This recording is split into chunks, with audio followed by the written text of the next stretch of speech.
Ladies and gentlemen, brothers and sisters in Christ, I want to talk to you today about something we all face at some point in our lives: relationships. Not just romantic ones, though that's where this hits the hardest, but connections, commitments, even covenants that God never co-signed. You see, sometimes we get so focused on what we want, we forget to ask if it's what He wants.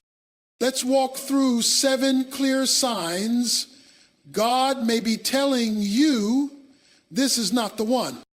Number 1, lack of peace in the relationship. Peace is one of the clearest indicators of God's presence in any situation. When something is aligned with His will, there may be challenges, there may be struggles, but there is a deep, unshakable peace that anchors your soul.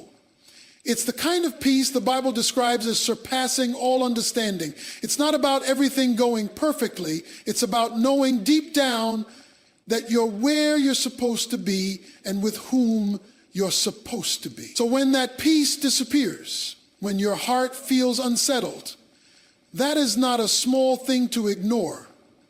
It may be the very voice of God gently nudging you away from something He never intended for you. When you're in a relationship that God doesn't want for you, one of the first things that goes missing is peace. You might feel tension, anxiety, or confusion that won't go away no matter how much you try to rationalize it.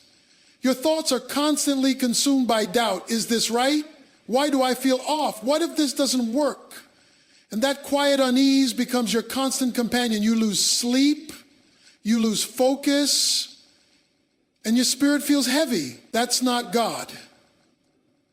God doesn't lead you with fear or emotional chaos. He leads you with clarity and peace. Peace is not the absence of conflict, but the presence of God in the middle of it. If you're always walking on eggshells, if you constantly feel like something is off, but can't quite put your finger on it, that's not something to brush aside. That's something to pray about and lean into. Too often people confuse comfort with peace. Just because you're used to someone doesn't mean they're right for you. Just because you're afraid of being alone doesn't mean you should hold on to someone who's not bringing peace into your life. Familiarity is not the same as God's confirmation. There are moments when God will use discomfort as a signal. Not every storm is meant to be weathered. Sometimes the storm is a sign that you're standing in the wrong place, holding on to the wrong person. You can pray, fast, and ask for signs, but if every time you're with them, you feel less like yourself, less like who God made you to be, you need to pay attention. Peace isn't just a feeling, it's a fruit of the Spirit. And when it's consistently absent, that's not just your heart talking, that could be the Holy Spirit warning you. Relationships ordained by God don't mean you'll never argue or that there won't be moments of frustration, but even in those moments, there's a foundation of peace, a sense of safety, a reassurance that you are in the right place with the right person. When God is in the middle, there's a rhythm, a spiritual alignment that doesn't need to be forced, but when God is not in it, even the smallest things become heavy. The relationship starts to feel more like a burden than a blessing. Peace is also connected to your identity. When you lose peace, you often lose yourself. You start acting out of character. You stop doing the things that once brought you joy.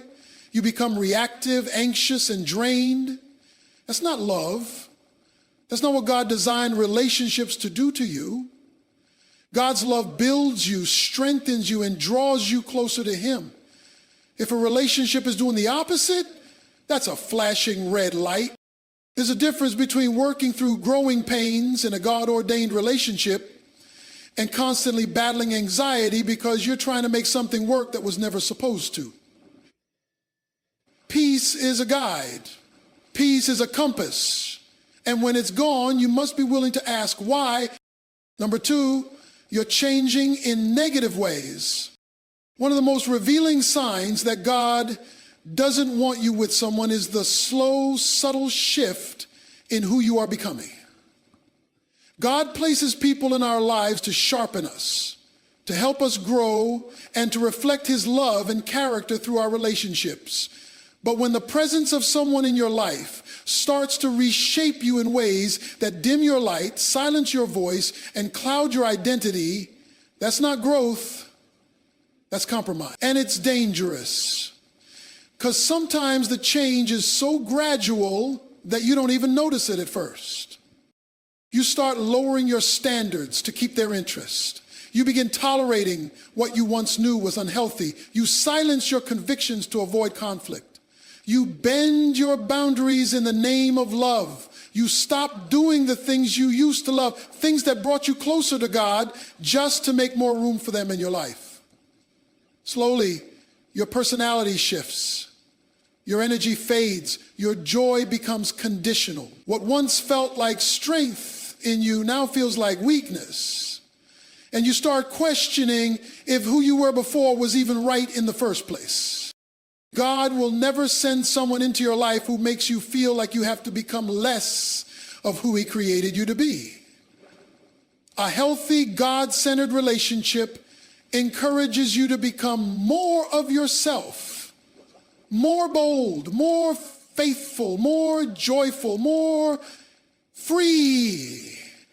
But when you're with someone who pulls you away from that version of you, you start living under the weight of someone else's expectations rather than in the freedom of God's design. You wear a mask, and after a while it feels like you've forgotten what your real face even looks like. Maybe you used to be confident and full of life, but now you second guess yourself with every word. Maybe you used to pray boldly, worship freely, and chase your calling with fire, but now your fire's been dimmed, your passion's been parked, and your faith feels quieter than it used to. These aren't small shifts. These are indicators that your spirit is being reshaped by something or someone that doesn't reflect the God who made you. You can love someone deeply and still not be meant to be with them. Love is not always confirmation. Sometimes it's a test. And the test is not just about how much you love them, but whether being with them is leading you closer to God or pulling you further from him. When you find yourself constantly suppressing your values just to maintain peace, that's not a relationship, that's a negotiation. And you weren't created to negotiate your worth, your calling, or your soul. God's desire is to refine us, not reduce us. Relationships are one of his greatest tools for transformation, but they should never become the reason you abandon your spiritual identity. When you're in alignment with someone God sent, you'll feel more alive, not more depleted. You'll be challenged to grow, but not manipulated to shrink. You'll be inspired to rise higher, not pressured to settle for less. Your gifts will flourish. Your faith will deepen. Your character will strengthen.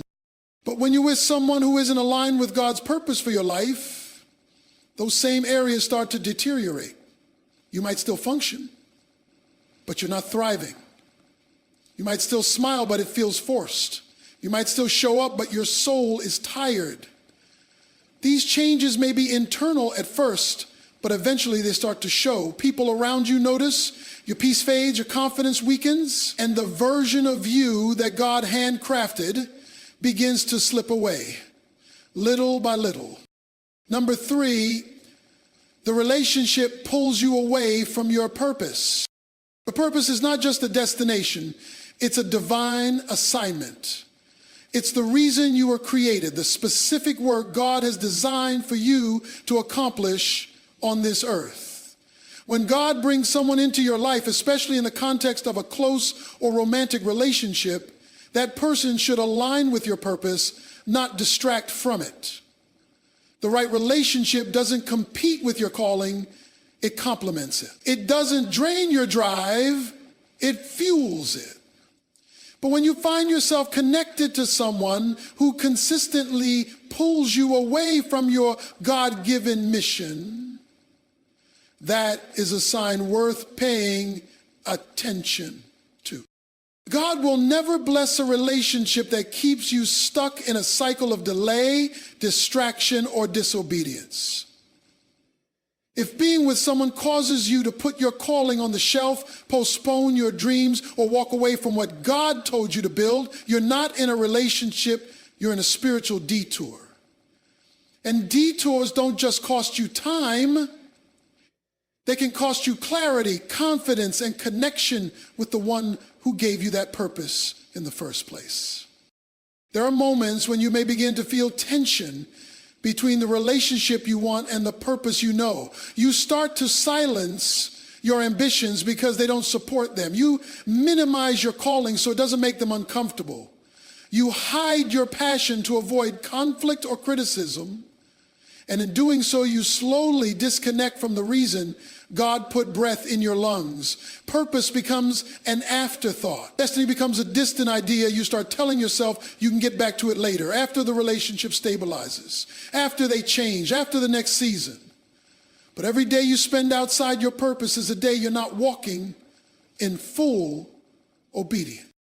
God's timing is not meant to be delayed by relationships that weren't built on his foundation.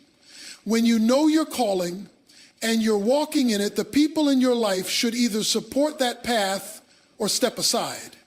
The person God has for you will see your purpose and celebrate it, not compete with it. They will pray for you, push you, and protect the assignment on your life. But when you're with someone who doesn't see that, who constantly questions why you're doing too much, who makes you feel like you have to choose between love and calling, that's not love, you were never meant to shrink your purpose to fit inside someone else's comfort zone. God gave you a calling that stretches you, challenges you, and expands you for a reason. And any relationship that makes you feel like you have to apologize for that calling is not one that came from heaven. You can't run your race while dragging someone who refuses to walk in the same direction. You can't climb higher while trying to carry someone who doesn't even see the mountain. Some people will love your personality but resent your purpose. They'll enjoy your presence but resist your growth. And if you're not careful, you begin to downplay what God put in you just to keep someone who was never meant to handle it. But purpose isn't optional. It's not a hobby or a side hustle. It's who you are. And anything that threatens to steal that from you, no matter how charming, how sweet, or how much potential it seems to have, must be examined under the light of truth. God never asks you to sacrifice your purpose for the sake of a relationship. In fact, it's often through purpose that he reveals who is truly meant to walk with you. Because when someone is aligned with your purpose, the relationship won't slow you down. It will launch you into everything God has called you to become. Number 4, spiritual mismatch or unequally yoked. One of the clearest and most foundational signs that God doesn't want you with someone is spiritual misalignment. Scripture speaks directly to this in Corinthians 6:14, where it says, "Do not be unequally yoked with unbelievers." This isn't about judging someone's worth or value. Every person is deeply loved by God. But it is about recognizing whether your spiritual paths are headed in the same direction. Being unequally yoked doesn't just mean one person believes in God and the other doesn't. It can also mean you're at two very different places in your walk with God, your convictions, your values, and your priorities when you're spiritually mismatched. It's like trying to walk hand in hand while facing opposite directions. You may both be moving, but you're not moving together. One person is trying to build a life centered on faith, prayer, and obedience to God, while the other is operating from a completely different foundation.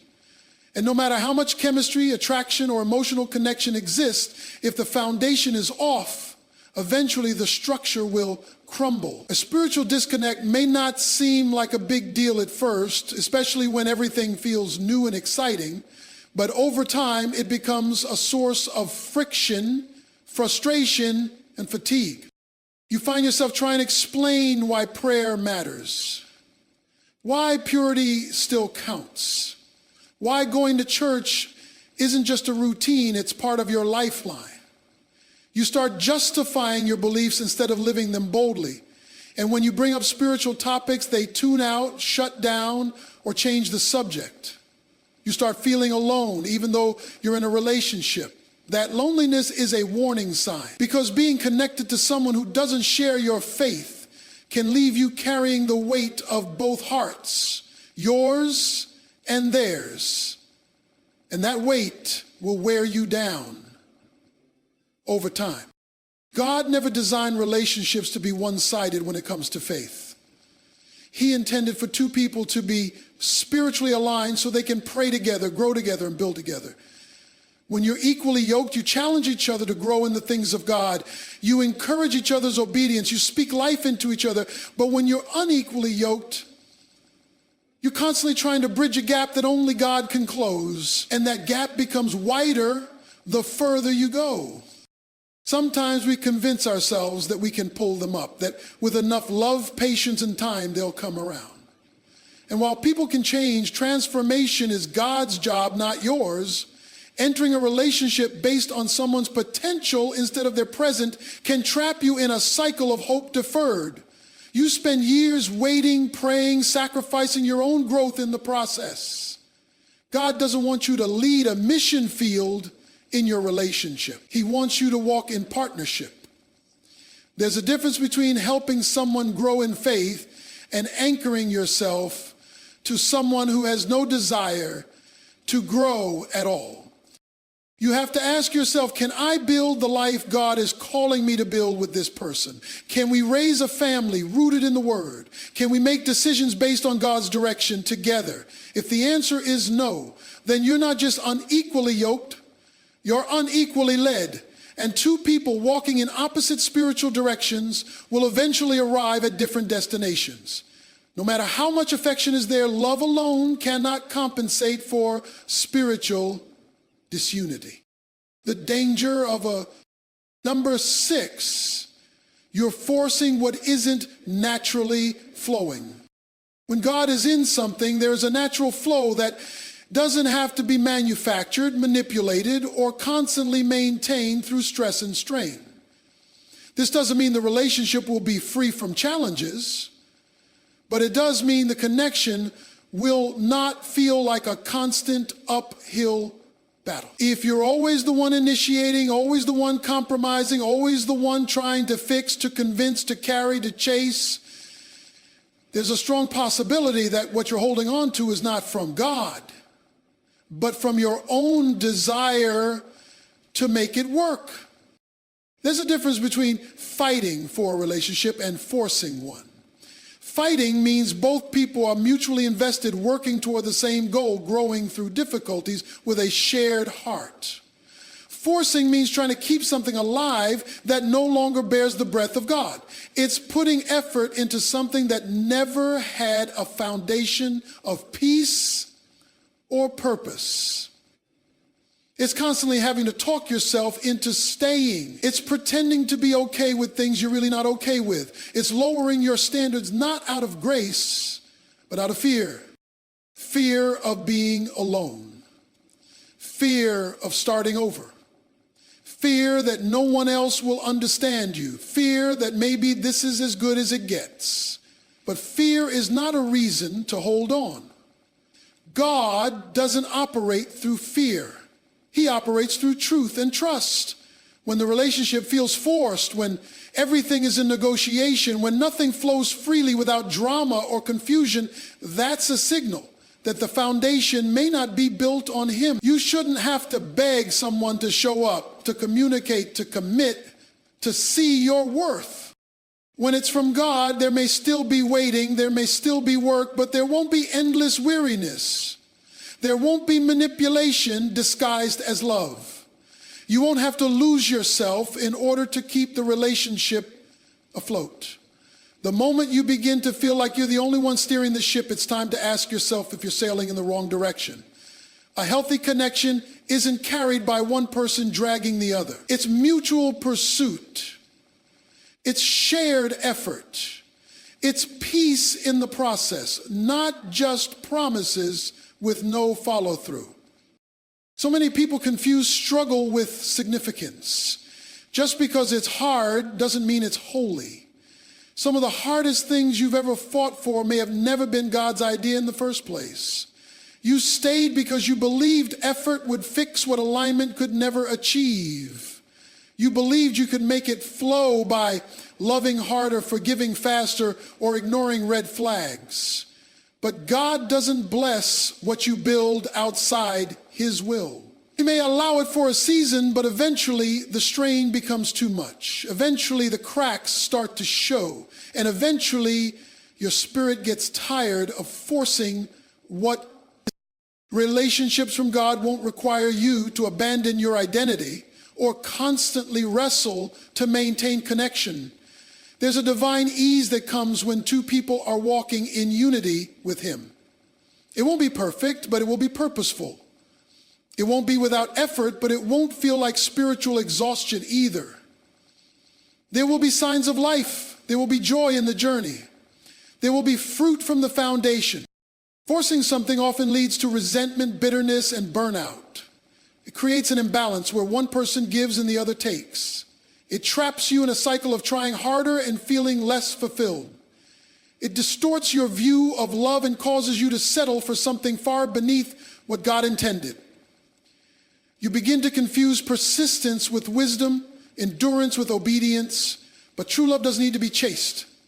It chooses to stay. True connection doesn't need to be manipulated. It moves with grace, not pressure. Number 7, God already showed you the truth, but you're resisting it. There are moments in life when God speaks so clearly, not through thunder or lightning, but through conviction, restlessness, and truth that hits deeper than emotion.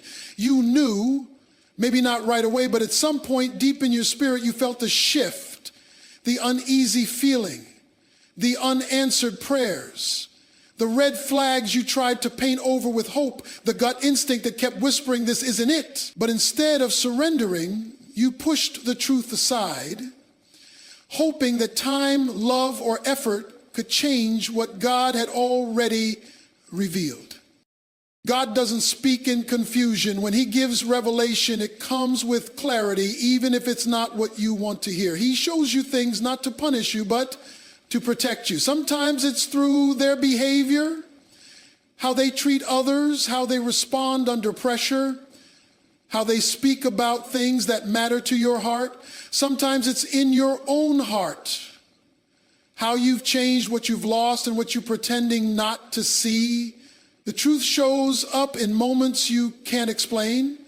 It disrupts your sleep. It sits in the back of your mind.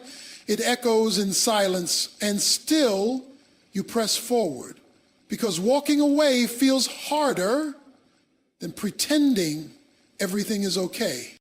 But the longer you ignore what God has shown you, the more tangled you become in something that was never supposed to hold you.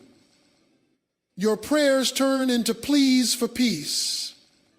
But peace doesn't come when you're holding on to disobedience. You ask God to fix it, but He already told you it wasn't yours to keep. You ask for signs, but He already gave them. Now you're not praying for guidance. You're praying for permission to stay in something He's calling you out of. There is a kind of tiredness that comes from wrestling with what you already know. You can only carry the weight of denial for so long before it starts affecting your spirit. Your energy becomes low, your hope starts to fade, and your faith begins to feel distant. Not because God is far, but because you've turned down His volume and turned up your own. You fill your life with distractions, hoping to drown out the truth. You stay busy, talk to people who tell you what you want to hear, and avoid the quiet, because that's where conviction speaks the loudest. Truth has a way of being persistent.